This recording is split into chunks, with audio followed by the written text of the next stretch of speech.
Muy buenos días a todos. Feliz domingo. Domingo de Ramos, dicen, ¿no? Quien no estrena le cortan las manos. Así que ya sabéis, hay que ponerse guapos y estrenar algo. Voy a intentar poner los cascos. Es que no sé si realmente se oye mejor con cascos o sin cascos. Dame un segundito, porque a ver si lo tengo conectado a esto. Sí, un segundo. Los cascos son buenos porque así no hay retorno. He hecho el cartel correspondiente. Bueno, feliz domingo a todos, feliz domingo de Ramos. Comenzamos semana de Pascua. Había planes, había vacaciones, había un montón de cosas que hemos tenido que anular por quedarnos en casa. Así que nada, vamos a intentar hacerlo lo más ameno posible.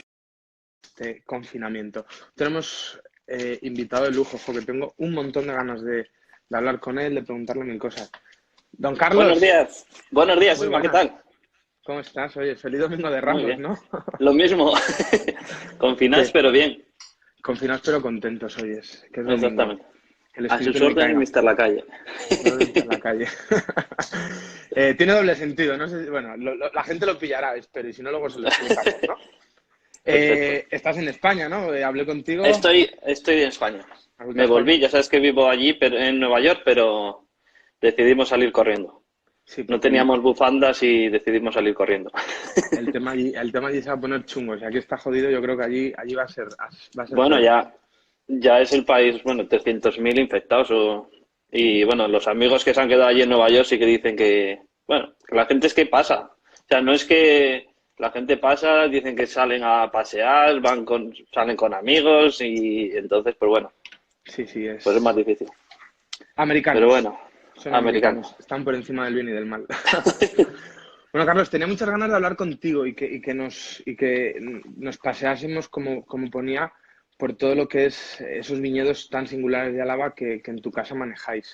Por supuesto. Artadi, ¿cuándo nace Artadi? ¿Cómo nace Artadi? Bueno, Artadi nace en 1985. Mi familia toda la vida, mi bisabuelo, por lo menos que sepamos 5 generaciones, han estado cultivando el viñedo, trabajando en viñedos para diferentes bodegas, siempre aquí en La Guardia. Pero Artadi fue mi padre quien, bueno, en realidad él quería ser arquitecto, pero mi abuelo no le dejó. Y bueno, mi padre estudió a finales de los 60, casi en los 70, y en aquel momento, con toda la crisis que había de la construcción, mi abuelo le dijo que se iba a morir de hambre y que no estudiase arquitectura. Y entonces, bueno, pues hizo enología, fue a Madrid, estudió enología y nada, y cuando volvió en los 80 trabajó para una cooperativa, la cooperativa del Villar, un grupo, y nada, y en el 85 pues fundó Artadi. O sea, en el Y 85. en el Pero 85. ¿tu abuelo se dedicaba a la viña? ¿Se dedicaba al campo o tenía Siempre, o viñedos? sea, Sí. mi abuelo sobre todo ha sido por parte de materna, de la parte materna de mi padre, pero toda la vida mi bisabuelo, bueno, pues fue una persona que ya nació en el siglo XIX, a finales del siglo XIX, pero en el 1800 exactamente. Pero que bueno, ya sabía, era de las poca gente que sabía leer y escribir y bueno, pues pasó toda la filoxera y bueno, pudo aprender. Creo que cuando llegó la filoxera dicen que tenía 17 años y bueno, y se dedicó al campo toda su vida. Y entonces, pues bueno, de esa rama viene un poco la tradición familiar. Bien, claro, en el año 65 además es un año que a mí me encanta porque fue el año que nací yo y yo siempre me acuerdo de los Y inicios yo, de Artadi porque, exacto, desde el 85, fíjate, fue un año de doble nacimiento, ¿no? Yo siempre he escuchado a tu padre decir que en el 85 lo que él elaboraba no tiene absolutamente nada que ver con lo que hacen ahora, porque el primer vino que ellos hacían era una maceración carbónica, ¿no? O sea, era su vino estrella. bueno, era y sigue siendo el vino tradicional de la región. Es el vino de cosechero, el vino donde llevamos casi 10 siglos. Siempre hablamos de nuestra zona como que fueron los franceses los que vinieron y casi nos enseñaron a hacer vinos, pero bueno, nosotros llevamos haciendo, no nosotros, sino la zona lleva haciendo vinos desde hace más de 10 siglos y el vino tradicional era el vino de maceración carbónica o semicarbónica o como queramos llamarle, pero bueno, la fermentación de uvas enteras y bueno, y el vino de cosechero que todavía se llama. Y entonces, bueno, nosotros, Artadi al principio, Artadi era la marca del vino y la empresa se llamaba, la cooperativa se llamaba Cosecheros Alaveses, así que... Exacto, sí, sí. Qué bien. Jo, pues fíjate cómo han cambiado las cosas. Porque además tardó poco tiempo en meterse en más profundidad en el análisis de ese viñedo, porque en el 90 nace el primer Pagos Viejos, tengo entendido, ¿no? En el 90 sale el primer Pavos Viejos, en 91 fue el Pisón. Sí, la verdad es que al principio, bueno, era el hacer vinos de... Fue un poco el viñedo el que nos fue descubriendo y, bueno, mi padre salía, iba a probar los diferentes viñedos, a probar los diferentes vinos. Ya en el 87, después de hacer 2 o 3 años el maceración carbónica, ya salió Viñas de Gain, que era un poco... en aquel momento todavía hacíamos crianzas y reservas, y entonces era la crianza, el vino que invertimos en barricas, comprábamos barricas y hacer un vino un poco más especial. Y ya, pues a partir de ahí, pues íbamos en el viñedo, probaba, bueno, yo no iba porque tenía 5 años, pero sí iba aprendiendo y probando uvas y diferentes viñedos y se dio cuenta, bueno, pues que los viñedos viejos, pues la calidad de la uva era mejor y entonces hizo una selección de viñedos que fue lo que fue Pagos Viejos. Que fue Pagos Viejos. Claro, porque el Pagos Viejos era una mezcla de diferentes viñas. Y Pagos Viejos ya, cuando nace, no nace bajo ni el reserva, gran reserva, ni nada. Simplemente era Pagos Viejos que No, mezcla diferentes viñedos. ¿O era también reserva? era reserva, era reserva. Era reserva. ¿En qué momento decidís quitar eso de los reservas, grandes reservas? 97. En el 97. En el 97. Y esa decisión fue fácil, fue difícil, o sea, porque al final en esto hay mucha confusión siempre. A mí la gente siempre me pregunta, ¿pero esto qué es? ¿Esto es un reserva? ¿Esto es un gran reserva? ¿Esto no tiene nada? ¿Esto es bueno? Explícanos un poco, al final, la importancia o la no importancia en vuestro caso de no poner eso. Es que al final nosotros siempre, y sobre todo ahora que está muy de moda, siempre hablamos del viñedo, del terruño, de los suelos, de las variedades, de la climatología, y al final crianza reserva o gran reserva es un método. Es un método que tiene cierta historia, pero tampoco es la historia de Rioja. O sea, la legislación de crianza reserva o gran reserva apareció en los 70. O sea que antes sí que se hacían vinos de reserva, pero reserva, como decir, es un vino de culto, un vino de más calidad, pero no porque tenía que tener 2 años en barrica y 2 años en botella para que pusiese, o año y medio en barrica, año y medio en botella para que pusiese reserva. No me sé ni la legislación ya. Pero es un método que llegó a nuestra zona más o menos sobre los años 70 y que no... Y al final, pues nosotros no seguimos ningún método. Nosotros, yo siempre pongo el mismo ejemplo. La gente dice, crianza reserva. Primero, que solo somos en España los que bebemos crianza reserva y gran reserva. Y yo siempre pongo el ejemplo, imaginaros que hay un Romane Conti reserva, un Romane Conti crianza y un Romane Conti gran reserva. O sea, no tiene ningún sentido. Entonces, o yo qué sé, un Lafite reserva y un Lafite gran reserva. Entonces, nosotros siempre nos hemos, o aprendimos a cultivar el viñedo y a seguir lo que nos indicaba los viñedos y las diferentes zonas de cultivo. Y entonces, pues en el 97 es que no tenía ningún sentido pues utilizar crianzas, reservas o gran reservas. Claro, porque además tú ahora que estás pisando mercados estadounidenses, que es uno de los grandes, yo creo, consumidores de vino a nivel mundial, junto con Asia, ¿ellos cómo conciben esa idea? ¿Le dan valor? ¿No le dan valor? Lo único que hacemos es confundirlos. Sí, porque se lían. Claro, es que nosotros aquí igual tenemos un concepto de vino que cuando no salimos pensamos que somos la panacea. Pero claro, cuando pisas países extranjeros, ahí es donde te empiezas a dar cuenta de realmente el posicionamiento que tienen nuestros vinos, ¿no? Exactamente. Imaginaros que nosotros aquí, o sea, sabemos que crianza es peor que reserva, o que se supone que crianza es peor que reserva y que reserva es peor que gran reserva. Pero es que el consumidor en general tampoco sabe lo que es una cosa y otra. Pues imaginaros salir de España, que es la cuna donde hemos mantenido o hemos creado este concepto, y imaginaros salir de España e intentar explicar lo que es. Lo único que hacen es confundirse, aparte cada vez somos más bodegas que no lo utilizamos y es un concepto muy difícil. Ni los barolos todavía se entienden, el barolo moderno, la reserva, el no reserva. Y eso fuera de España también. Entonces, pues el nuestro es muy complejo y aparte es un método. Es que no genera valor, no genera prestigio, no genera calidad y entonces pues es muy difícil.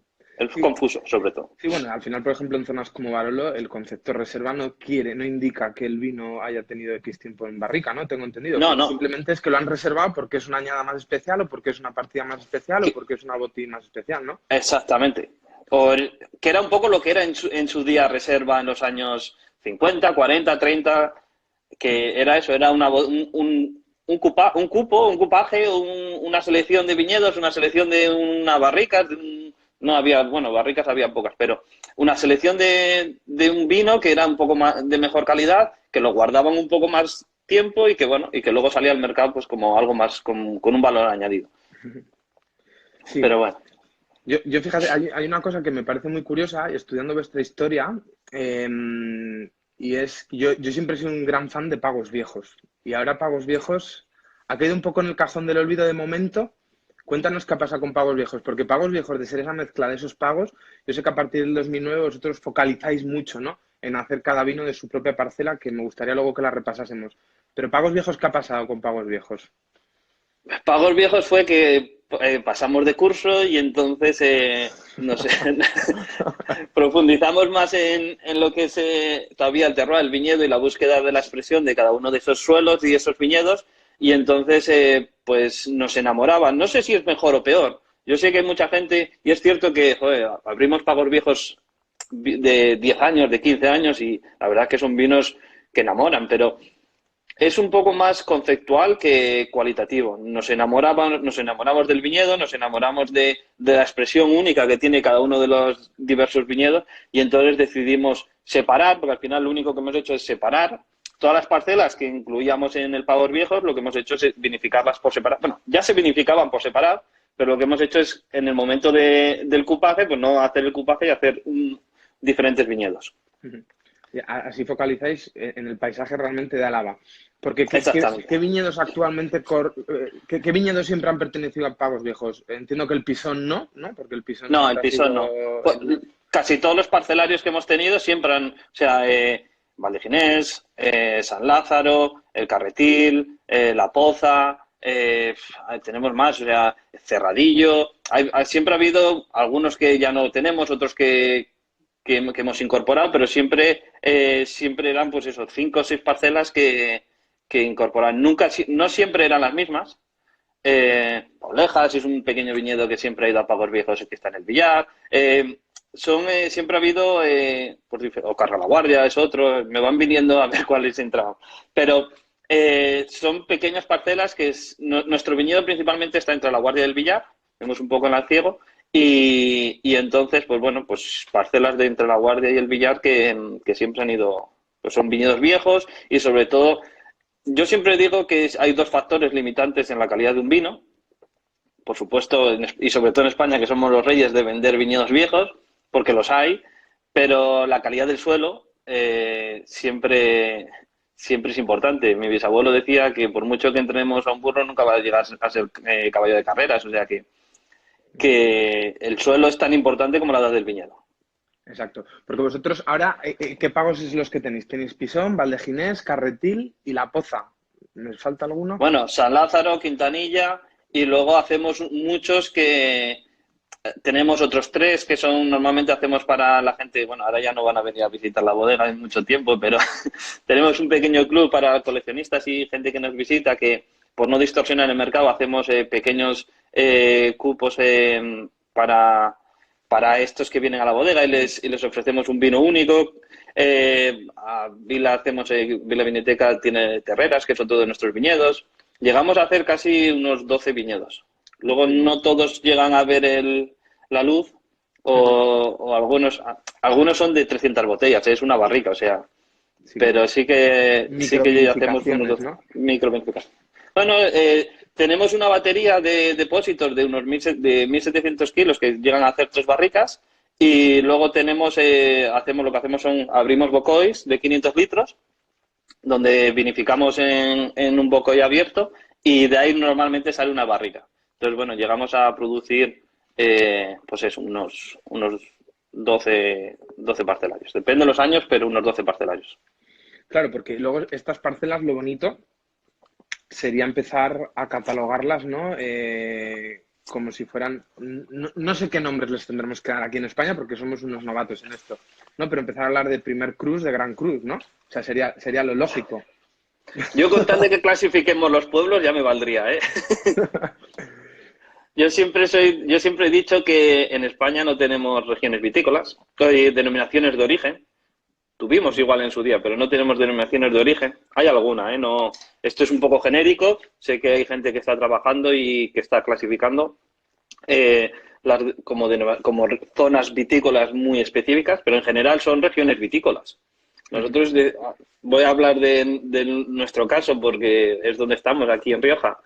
Rioja es una región vitícola. Es la segunda denominación de origen, porque la han denominado denominación de origen más grande del mundo, pero tiene 65.000 hectáreas y para mí es una región vitícola. No tiene nada que ver los viñedos que hay en Alfaro con los que tenemos aquí en La Guardia, los que hay en La Bastida, que tampoco está tan lejos, o los que hay en Ponzaleche, casi llegando a Burgos. O sea que no tiene nada que ver.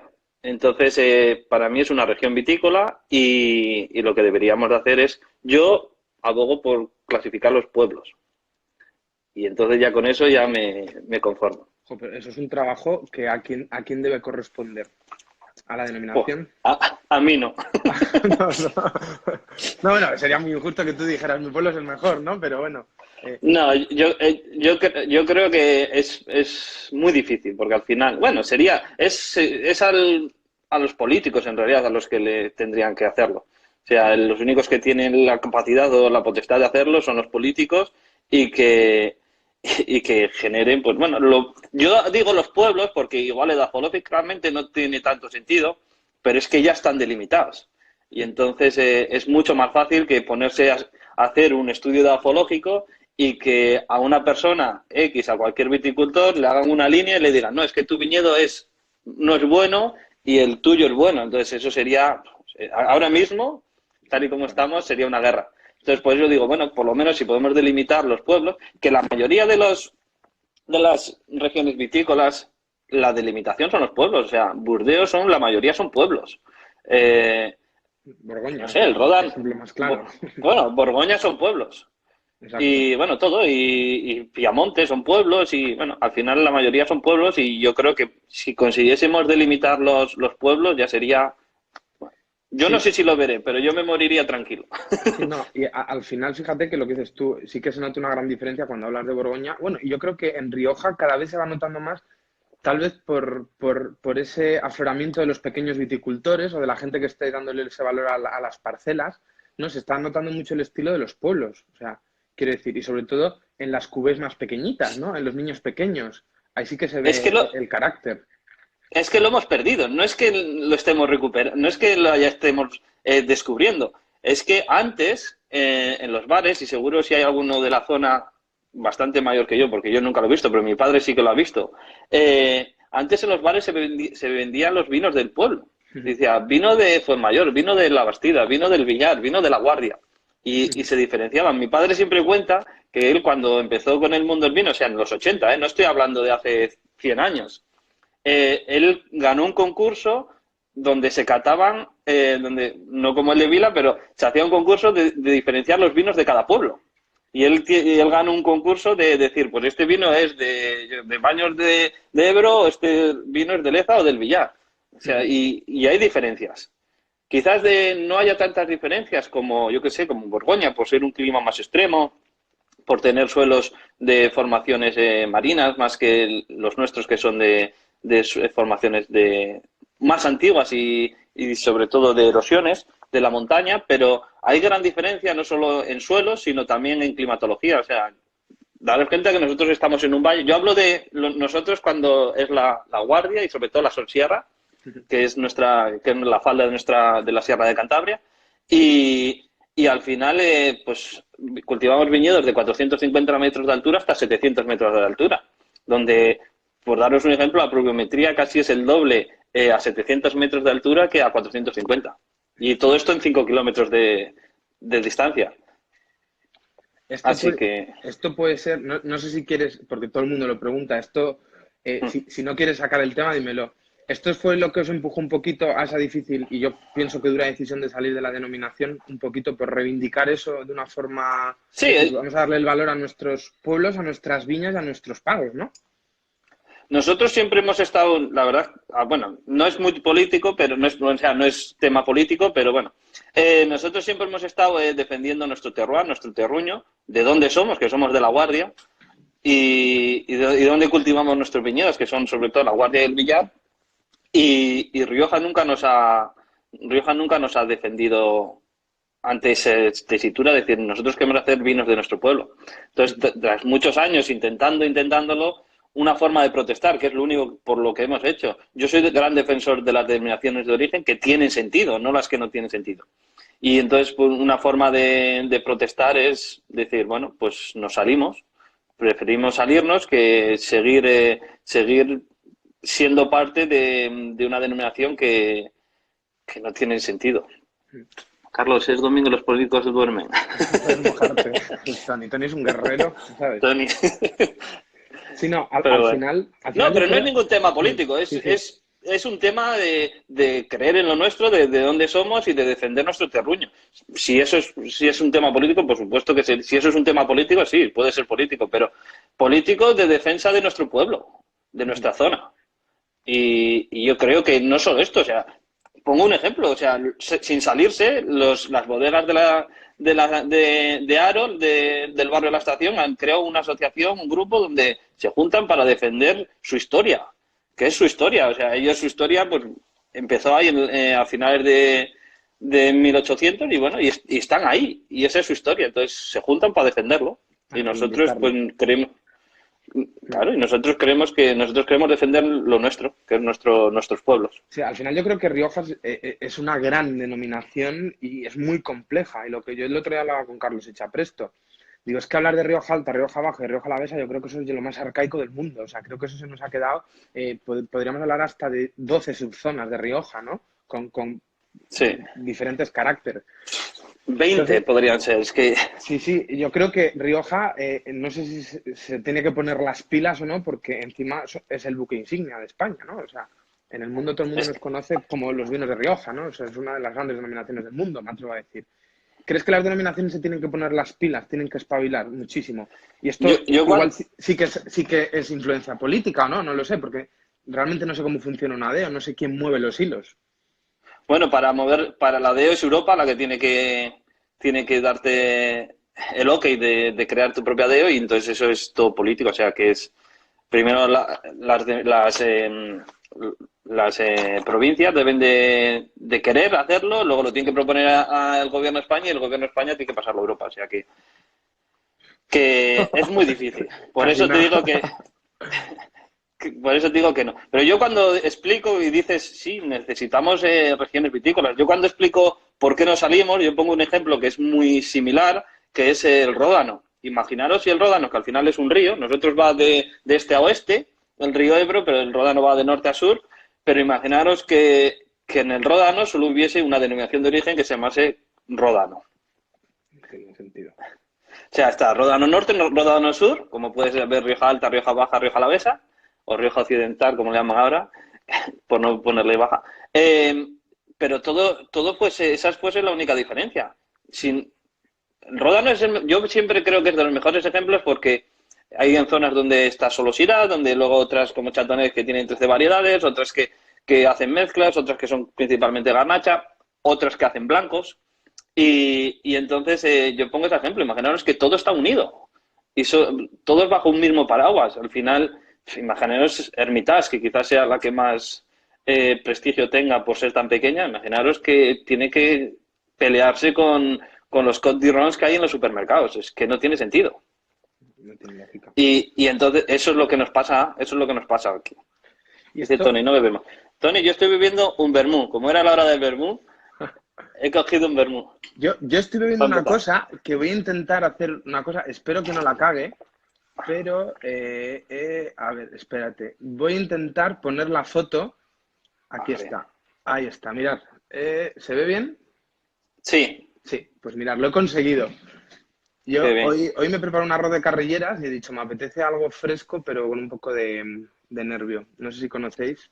No, no Sí, es por Rioja porque supuesto. dije, nunca, No, hombre, no me gusta abrir vinos de Rioja con el invitado. Digo, esto vamos a cambiarlo. O sea, que eso es abrimos de otra cosa. Verónica. Esto es de Verónica Ortega, que me gusta mucho, que es un mensaje del Bueno, 2015, Quite. pues mira. Está bastante Yo chuli. estoy vendiendo un vermú italiano de Hostias, Pio eso, Cesare. pero bueno, eso estás bebiendo el vermú. Exactamente. Estás bebiendo el vermú. Y, y muy bien. No, no, era la hora del vermú. He cogido también un vino, ¿eh? Pero he Sí. dicho, para empezar vamos a bebernos un vermú. Y nada, y aquí estamos pasando un buen rato.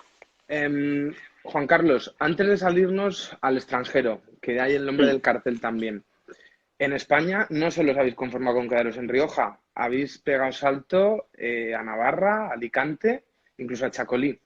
Ya está, ¿Cómo, Colín. A ver. cómo son esas excursiones? O sea, quiero decir, ¿cómo acaba un riojano que quiere ser arquitecto, que en los años 80 monta una bodega en Rioja?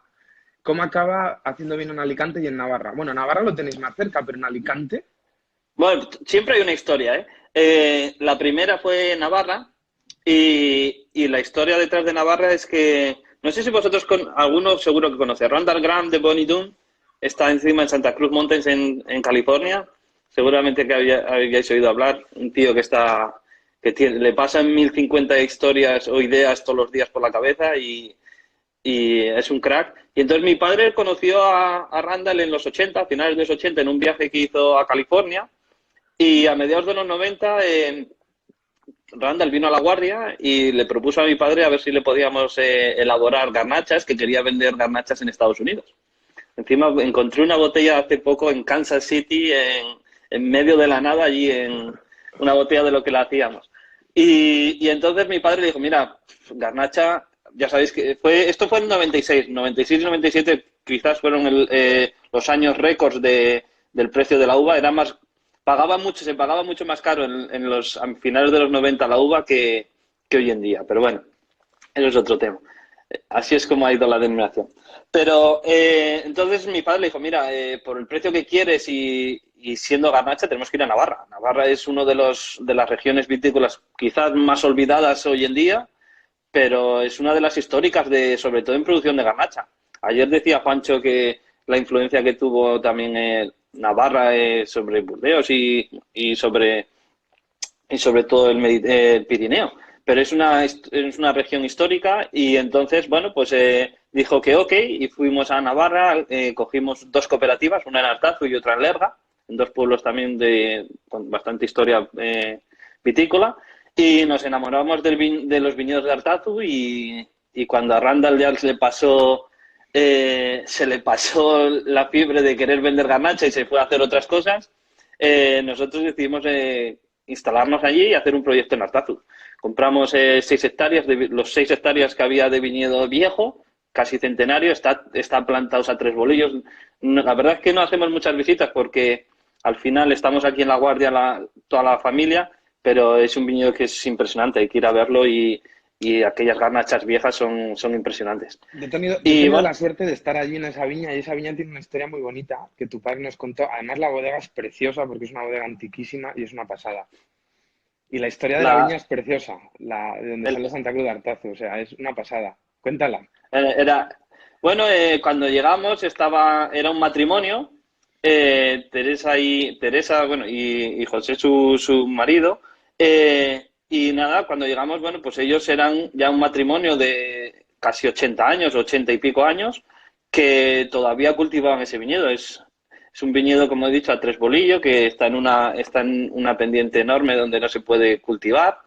Y bueno, ahora cultivamos con caballo, pero bueno, mecanizar no se podía. Y bueno, y ellos iban todos los días al viñedo y era su segunda casa. O sea, ellos vivían en Artazu, este matrimonio, no tenían hijos, no habían tenido descendencia y su vida era el viñedo. Y entonces, bueno, pues claro, con los años bueno, nosotros le empezamos a comprar la uva y con los años, bueno, se hicieron mayores y nos hicimos cargo del viñedo porque ellos no podían ya casi trabajar, pero iban, ¿eh? Él su sueño era morirse allí y lo consiguió. Y un día que bajó a trabajar, le tuvo un problema. Bueno, era mayor, tenía 90 y pico años y le dio un ataque, yo creo que tuvo un ataque al corazón o algo y no pudo llegar a casa. Se quedó allí en el viñedo. Y nada, y es un viñedo que es precioso. Nosotros le llamamos el viñedo de Teresa y es, bueno, ellos siempre han dicho, no sabemos cuántos años tiene ese viñedo, pero ellos decían que cuando ellos eran jóvenes ese viñedo ya era viejo. Calculamos que tiene que ser de 1010, de 1910, 15, porque antes de eso llegó la filoxera, pero ellos lo han cultivado toda la vida y la verdad es que es un viñedo que le tenemos mucho cariño bueno, por conocer a ellos dos, a los dos, al matrimonio y, bueno, y toda la vida que han dedicado a ese viñedo. Es una pasada. Nosotros cuando fuimos a verlo, tu padre nos decía, igual os encontráis un sombrero, os encontráis una chaqueta, os encontráis un bolso. Es de la señora que ha venido a dar un paseo y lo va dejando, y nosotros lo dejamos ahí, porque luego se lo lleva otra vez, ¿sabes? Dije, digo, qué bonito, ¿no? ¿Sabes? Al final es lo que volvemos otra vez, que no solo los viñedos tienen una historia que está debajo de la tierra, sino que muchas veces tienen una historia que es el factor humano, Bueno, y la historia humana, el factor humano es parte de lo que es el terroir. O sea, no hay terroir sin factor humano, no hay viñedo sin un factor humano. Entonces, pues sí, la verdad es que ahora ya está bastante más limpio, pero cuando estaba Teresa, aquello era, pues eso, era su segunda casa. Entonces llegaba y dejaba una chaqueta, hacía frío cuando iba por la mañana, dejaba la chaqueta en el árbol y cuando se iba, o en el arbusto, y cuando se iba, que hacía calor, se olvidaba de la chaqueta y llegaba a casa sin la chaqueta y estaba por ahí allí, y se quedaba allí. Está en buen Pero muy resguardo, bien. está en su segunda casa al final, En ¿no? su segunda casa. Qué especial es Y esa viña. la verdad es que es muy chula, sí. Es una pena que Navarra no tenga ese reconocimiento, pero hay grandes suelos, hay grandes terroirs, hay grandes viñedos. Y al final es que estamos en la misma veta que nuestro viñedo, que nuestra zona. Son suelos ácido calcáreos y es la misma veta que llega desde La Guardia, llega hasta Artazu. Entonces, son grandes suelos, es una viticultura de montaña de prepirenaica y es increíble. Yo tengo una anécdota con las garnachas. Yo fui a ver cuando estudiaba en Burdeos, fui a ver ¿cómo se llama en Châteauneuf-du-Pape? Se me ha olvidado. El que hace Cuvée Chopin. Siempre se me olvida su nombre, que Vila lo distribuye. Siempre se me olvida su nombre. Bueno, un productor en Champa, en Rodano. Y nos empezó a enseñar, ya me vendrá a la cabeza, que siempre se me olvida su nombre. Nos empezó a enseñar los viñedos y nos decía, esto es una garnacha. Y yo miraba en la cepa y decía, no, esto no es garnacha. Yo fui con un amigo en agosto y yo decía, esto no me suena, esto no parece garnacha. Y íbamos y decía, esto es un viñedo de garnacha. Y digo, si no parece garnacha. Y me dice, sí, es que es garnacha. Y es que la garnacha que hay en el Ródano y la que tenemos en Navarra, por siglos de historia y de evolución, es que son dos garnachas completamente diferentes. Entonces, nuestras garnachas, nosotros siempre hablamos del clon Artazu, que no es ningún clon, pero bueno, es un poco, nosotros cuando hemos hecho nuevas plantaciones, no vamos a comprar a un viverista una garnacha que venga de Australia, que venga del Ródano, de Francia, donde sea, sino lo que hacemos es intentamos mantener el clon de Artazu, que le llamamos, que es una selección masal, pero de viñedos de Artazu, y intentamos recuperar la garnacha de Artazu. Vendimiamos en octubre, incluso en San Martín de Uns, que es otro pueblo donde ahora tenemos un viñedo, y llegamos casi a vendimiar casi a finales de octubre. O sea, mantenemos una gran acidez, una frescura, unas frutas rojas, y es que enamora. Llenas, exactamente, tomen de las llenas, que no me salía. Y entonces, bueno, pues es una pena que Navarra esté tan denostado, que nos lo hayamos dejado perder, pero las garnachas de Navarra son increíbles. Sí, parece que nos hemos centrado en el rosadito de 2,50 € la botella y fuera, ¿no? Y al final eso es un gran problema. Bueno, y yo mercados... siempre defiendo el rosado, porque el rosado es la Provenza de España es de Navarra, pero bueno, hay otras cosas que no solo es el rosado de 2,50. ¿Los mercados son capaces de cargarse zonas? ¿O las zonas que se someten a los mercados son las que se cargan su propia zona? Yo creo que somos las zonas las que nos cargamos a nosotros mismos. Y es que Navarra arrancó toda la garnacha y introdujo todas las variedades mejorantes que le llamaban Cabernet, Pinot Noirs, Merlots. Bueno, Chardonnay aguanta un poco mejor, pero bueno, tampoco es la variedad autóctona. Tenemos la garnacha blanca que hay que defenderla. Y bueno, pues yo creo que somos más nosotros que el mercado.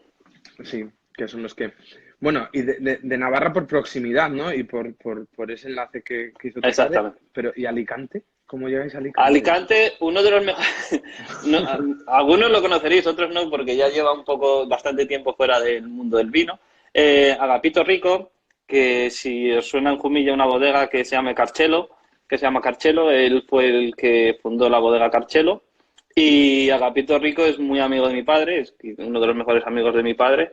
Y en el 99 le llamó a mi padre y le dijo: Juan Carlos, baja aquí, que hay este señor. También había un señor que era de Irún, que se quiere jubilar, quiere vender las 40 hectáreas de viñedo que tiene una bodeguita, una casa. Y baja a verlo y a ver si podemos hacer algo juntos. Y era a finales de agosto, mi padre bajó, probó una uva de Monastrell, se enamoró y ese mismo septiembre estábamos vendimiando allí en Esequiel. Y, y entonces, bueno, pues fue eso. Eso sí que fue enamorarse de una variedad de uva, que es la Monastrell. Es una explosión de fruta. No sé si habéis tenido la oportunidad de probar una valla de Monastrell, pero es algo impresionante. Como esas viñas en un clima mediterráneo tan austero, tan cálido, donde desde junio hasta septiembre no llueve, luego llueve demasiado y tenemos que estar rezando, pero cómo son capaces de mantener esa frescura, ese equilibrio, esa acidez, y entonces te enamora. Y entonces pues fuimos al banco, le pedimos dinero porque no teníamos y nada, y es como he dicho, en septiembre estábamos vendimiando, en septiembre del 99. Los proyectos de Navarra y de Alicante son mucho más jóvenes, ¿no? Son mucho más recientes, pero al final el futuro es enfocarlos como lo que es la Casa Madre Artadi, empezar a hablar de parcelas, empezar a hablar de pueblos, o allí las diferencias son mucho menores, por ejemplo, que en La Rioja. Sí que hay ese proyecto de hablar de pueblos, de parcelas. En Navarra ya estamos haciéndolo. En Alicante es más difícil. Alicante es más difícil porque al final, si algunos habéis estado, es todo es un poco un concepto más chateau bordelés, porque tenemos 40 hectáreas que están todas en un mismo paraje. Entonces es más difícil. Sí que tenemos identificada el hondonico, que le llamamos, que es una parcela, y sí que da cierto carácter diferente y que estamos intentando trabajar y hacer un viñedo de esa parcela, pero en Alicante es más difícil. Y en Navarra sí, lo que pasa que nosotros siempre nos gusta aprender, nos gusta entender el viñedo, nos gusta entender los suelos, entender los vinos que se producen antes de salir y decir, venga, voy a hacer un vino. Entonces, sí que en Navarra ya hemos empezado a diferenciar los dos pueblos, hacemos vinos en Artazu, que es Santa Cruz de Artazu, y vinos en San Martín de Uns, que hacemos pasos de San Martín, y el siguiente paso será pues intentar buscar ese viñedo que nos genere una personalidad diferente. El problema de Navarra también es que, como os he dicho, está Santa Cruz de Artazu, que es ese viñedo de esos viñedos viejos, esas 6 hectáreas de viñedos viejos, y todo el resto son nuevas plantaciones. Entonces necesitamos también un poco de tiempo para que, bueno, esos viñedos, bueno, que ya tienen 20 años, pero vayan cogiendo un poco de personalidad, vayan cogiendo un poco de carácter y seguro que haremos parcelarios. ¿La denominación de origen Navarro lo va a poner más fácil que Rioja o vais a tener que luchar también? Seguramente tengamos que luchar también. Todavía, o sea, al final os vais a acabar largando. Aquí os quedáis, que nos vamos. No, por ejemplo, en Navarra es que yo abogaría por lo menos diferenciarlo por Valdizarbe. Valdizarbe es donde nosotros estamos y baja montaña, y poder hacer un vino de Valdizarbe y un vino de baja montaña. En Navarra se diferencia en 5 zonas, ya sabéis que hay 5 zonas diferentes, pero bueno, Artazu tendría que ser su propia denominación. Artazu, que pasa que en los 70 la mayoría del viñedo desapareció por una concentración parcelaria que se hizo en Artazu, pero Artazu, la cooperativa de Artazu tiene una capacidad de 2 millones de botellas, de litros, 2 millones de litros. El edificio de la cooperativa tenía una capacidad de 2 millones de litros. Y ahora ahí, pues eso, tenemos, que habrá 50 hectáreas de viñedo. O sea, es que no queda viñedo. Pero bueno, es una zona histórica de producción de vino en Navarra. Y abandonada, ¿no? O sea, por lo que me estás diciendo. Abandonada. No, en los 70 se hizo una concentración parcelaria que es, si yo tengo 5 hectáreas en 10 parcelas, todo el pueblo pone como en una bolsa todos sus viñedos, y luego delimitan. Dice, pues tú tienes 5 hectáreas, pues toma 5 hectáreas en un cuadrado. Y entonces llegó en ese momento también llegó Volkswagen a Pamplona, entonces muchos trabajaban durante la semana. Bueno, y hubo el éxodo rural a la ciudad porque Volkswagen y todas las empresas que surgieron alrededor de la Volkswagen y al final lo que hacían eran cultivaban sembrados, que es mucho más fácil sembrar y luego dicen zona Artez de Señorío de Sarria. Señorío de Sarria está, Carlos, está en Puente. No, eso ya no es Artazo. Pero bueno, es parecido. Y, y nada, entonces lo que hacían era, durante los fines de semana trabajaban el campo y entre semana trabajaban en la Volkswagen o en Pamplona. Y entonces el cultivo del viñedo casi se abandonó. Sí, Pero pero pues fíjate quedaban estos matrimonios que estos abuelos que estaban allí en el pueblo. que habían resistido, ¿no? Eran los Exactamente. jo. Y vamos más al norte. Chacolí. ¿Cómo se os ocurre hacer un chacolí? Escucha, y encima rizando el rizo de hacer un chacolí espumoso. Espumoso. O sea, vosotros Bueno, Chacolí. Bueno, yo voy a ir abriendo la botella, que ya me he aburrido del vermú, me gusta, pero vamos a beber vino. Chacolí bueno, nosotros estamos aquí en La Guardia, somos de Álava, estamos en el País Vasco y siempre nos había gustado hacer un vino queríamos hacer un vino de Chacolí y con uno de nuestros, otro gran amigo de la familia, que son la familia Zapién Alústiza, que son seguramente conozcáis la sidra Zapién. Es Miguelcho y toda su familia, bueno, pues son amigos de mi padre, de mis padres de toda la vida y siempre siempre quisimos hacer juntos un proyecto y surgió esta oportunidad de coger 3,5 hectáreas, 3,75 en Zarauz y decidimos hacer chacolí. Y entonces lo que pasó, y la idea era hacer un chacolí normal, de calidad, pero un chacolí como el 99% de los chacolís, con cierta aguja, pero un chacolí seco y tranquilo. Lo que pasa es que llegó el 2015, hicimos la elaboración y cuando vimos los parámetros del vino y lo que obteníamos, dijimos, si esto está hecho para otra cosa, esto no es chacolí. Tiene otro sentido. Y entonces hicimos un pequeño lote, una pequeña producción dijimos, vamos a hacer una segunda fermentación. Y allí llegó la sorpresa, una sorpresa que nos enamoró y es un vino que coge volumen, coge profundidad, coge densidad, es que gana, bueno, es un poco, si habéis probado los vinos tranquilos de champán y luego lo que es el champán, pues es un poco ese sinónimo, es lo mismo, o sea, es que lo mismo, genera, pues, no sé, capas y capas y capas de profundidad, de complejidad y entonces, bueno, pues hicimos esas 12.000 botellas y yo tengo bueno, ya sabéis que aparte importamos algo de vino y Rafa es muy amigo nuestro, Rafa Pérez, yo he hecho muy buenas amistades con Rafa y le dije, Rafa, tienes que venir y ver lo que es esto.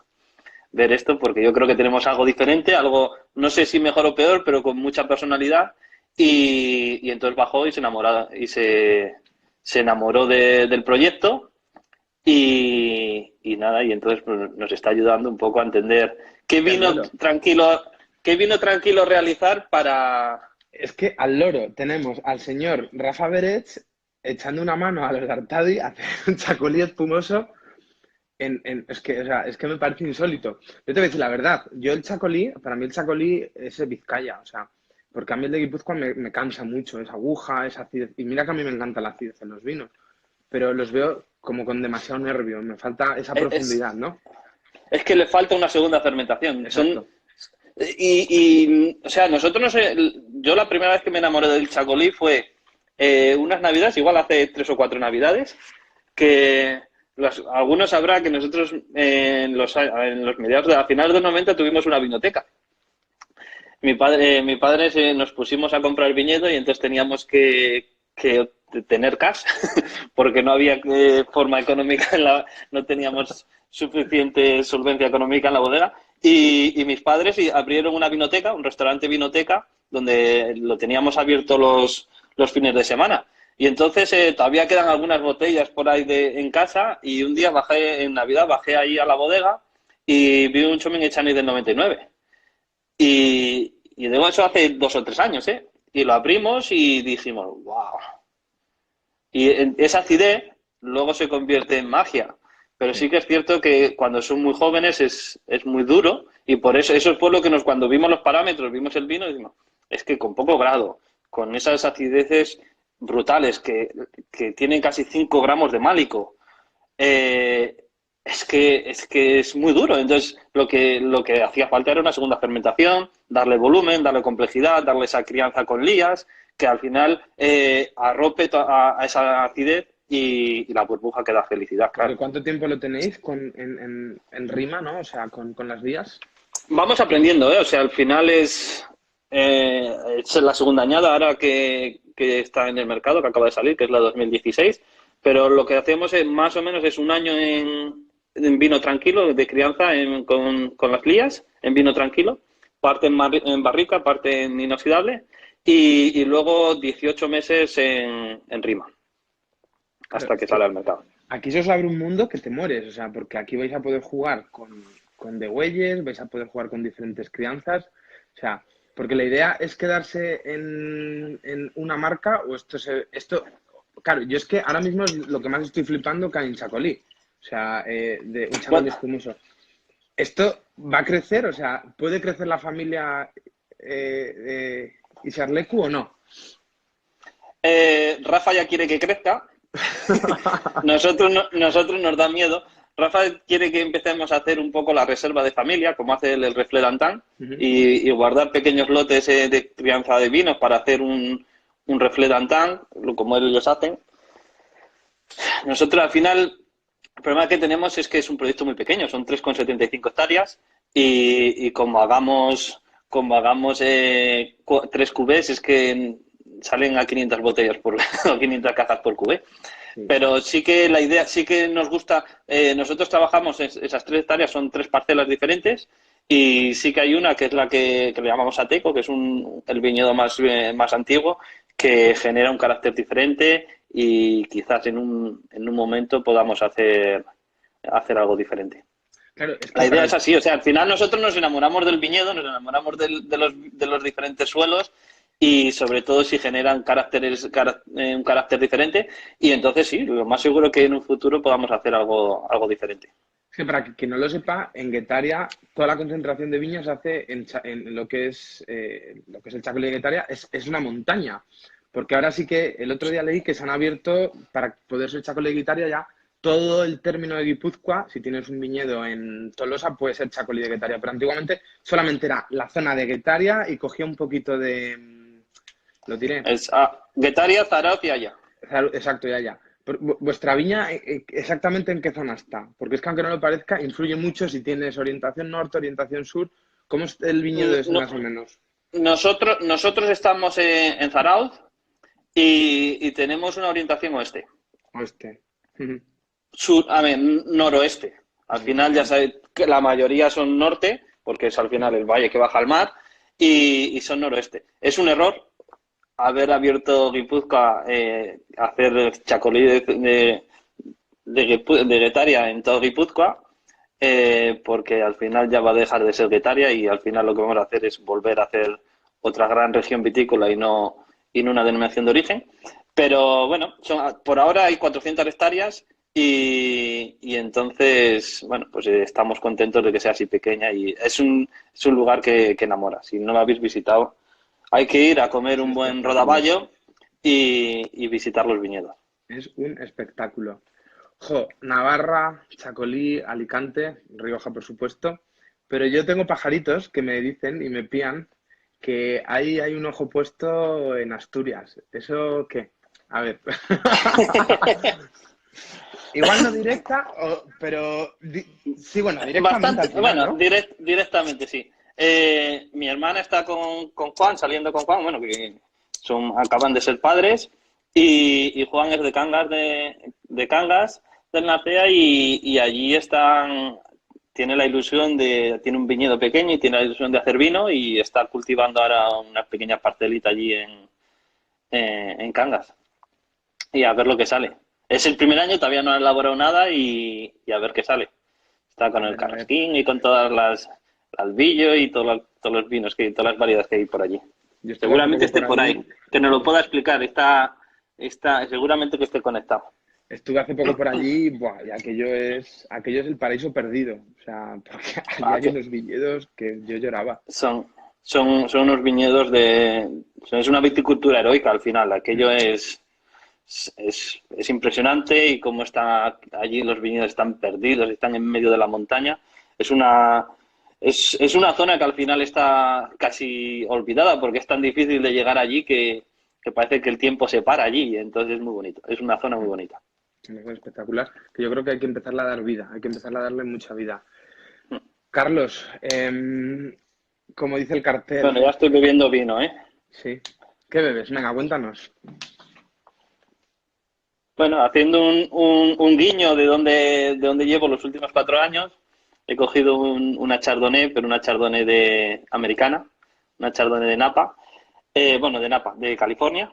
Y este es mi productor fetiche de allí, Ceritas. Y entonces, bueno, pues sois un matrimonio que se llama John y Phoebe y llevan desde el 2005 elaborando viñedos, buscando viñedos en Santa Cruz Mountains y en Sonoma. La bodega está en Sonoma, pero también cultivan viñedos en Santa Cruz Mountains. Y es una historia muy chula porque al final para mí son los vinos con menos carácter americano, son súper minerales, lineales, con una gran acidez, muy frescos.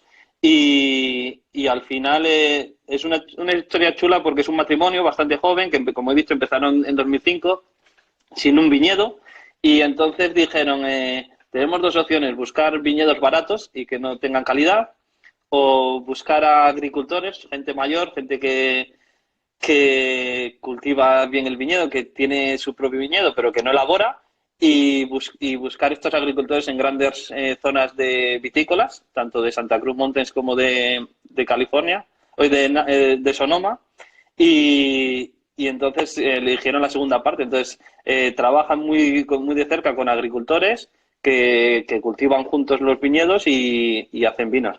Este en particular es el Peter Martin Ray, es un viñedo que está cerca de Napa, está al norte de Calístoga y es un chardonnay que es muy bueno. Son suelos de roca, de silicatos ¿cómo se llama? De cerio y son viñedos que tienen un viñedo a 600 metros de altura y nada, es pura mineralidad. O sea, como digo, es lo más Borgoña que he encontrado en Napa o en California, otra vez, digo, y a mí me encanta. Claro, es que tú te vas a Estados Unidos y empiezas a descubrir, claro, es que yo nunca he estado en Estados Unidos, en la zona de California, no he ido nunca, o sea, es que y ni me imagino cómo puede ser aquello, pero aquello tiene que ser un concepto absolutamente diferente a lo que tenemos nosotros concebido como viña, ¿no? Allí hay macrobodegas, desde pequeños productores como vosotros manejáis, que puede ser Kongsgaard, ¿no?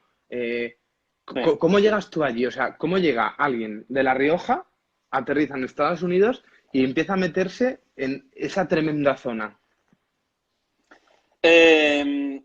Pues es muy fácil.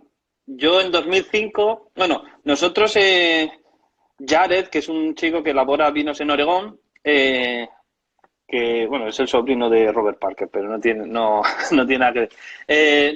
Nos contactó porque quería venir a hacer unas vendimias en España, aquí en la bodega, en Artadi, y esto fue en 2003-2004, vino 2 añadas, y entonces en 2005 decidimos toda la familia en verano ir a visitarle.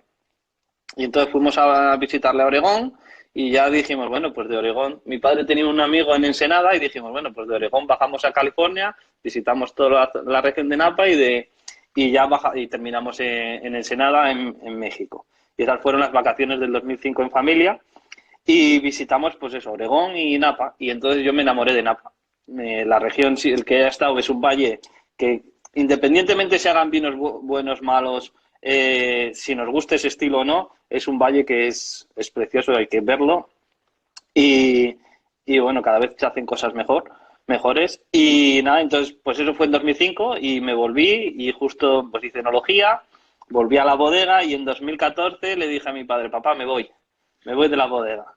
Porque dije, o me voy ahora o no me voy nunca, porque nunca había trabajado. Había hecho algunas prácticas, pero nunca había trabajado fuera de casa. Y entonces con mi novia, con Laura, le dije, oye, ¿por qué no nos vamos a Napa? Y digo, busco un trabajo, ella no hablaba inglés, tú aprendes inglés y yo busco un trabajo de enólogo y estamos ahí 1, 2, 3 años, lo que queramos. Y así es lo que surgió. En febrero del 14 nos fuimos a visitar bodegas a Napa, a intentar encontrar un trabajo. En aquel momento no sabía lo difícil que era conseguir un visado y bueno, hubo varias bodegas, me propusieron un visado de prácticas y nos fuimos 6 meses. Nos fuimos a hacer la vendimia, en agosto del 14 nos fuimos allí y dije, bueno, ya encontraré una bodega que me quiera contratar y nada, y se terminaron las vendimias, era muy difícil conseguir un visado y le llamé a mi padre y le dije, papá, se me acabó el sueño, the dream is over y me vuelvo a casa. Y él me dijo, oye, ya que estás allí, ¿por qué no te quedas y desarrollas el mercado americano? Siempre el mercado americano para nosotros ha sido importante. Y le dije, pues vale. Y nada, y nos quedamos y desde entonces llevamos en Estados Unidos. Diferentes zonas, vivimos en Miami y en Nueva York, pero bueno, eso es un poco la historia de por qué estamos allí. Claro, o sea, Y vamos a hacer una cosa, porque nos quedan 2 minutos para que nos den la patada y me tienes que contar vale, cómo es el sueño americano. Entonces, vamos a cortar y volvemos a vale, enganchar, ¿vale? venga, perfecto. Me cuentas bien eso.